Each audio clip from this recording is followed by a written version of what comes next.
कराची में मानसून की पहली बारिश।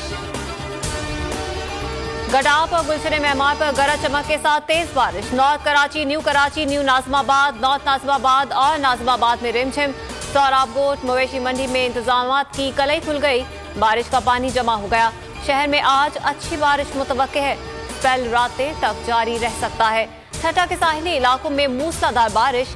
नशेबी इलाके ज़ेरे-आब। ज़िमनी इलेक्शन जीतने के लिए इंपोर्टेड हुकूमत की सियासी रिश्वत। हमजा शहबाज ने 100 यूनिट इस्तेमाल करने वालों को मुफ्त बिजली देने का ऐलान कर दिया। कहा 6 माह तक 100 यूनिट के घरेलू सार्फिन को फ्री बिजली देंगे। मजीद बोले महंगाई के जिन को बोतल में काबू करेंगे। फयाजुल हसन चौहान बोले ये ढकोसला है, अवाम को लॉलीपॉप देने की कोशिश है।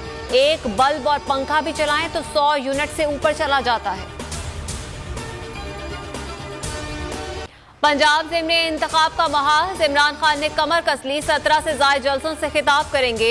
इंतखाबी मुहिम का आगाज 7 जुलाई को लाहौर से, इख्तिताम 15 जुलाई को लाहौर जलसे से ही होगा। पहले 20 प्लांट्स बंद करने का शोशा छोड़ा, अब बता रहे हैं इंपोर्टेड फ्यूल मंगवाने के पैसे नहीं। ईद पर भी बिजली बंद रहेगी। फवाद चौधरी ने बड़े खदशे का ऐलान कर दिया। शीरी मजारी बोली इमरान खान के घर का फोन टैप किया गया। सुप्रीम कोर्ट आज खुद नोटिस ले। फोन टैप करना ऑफिशियल सीक्रेट एक्ट की संगीन खिलाफ वर्जी है। सुप्रीम कोर्ट ने बार बार फैसला दिया, फोन टैपिंग जुर्म है।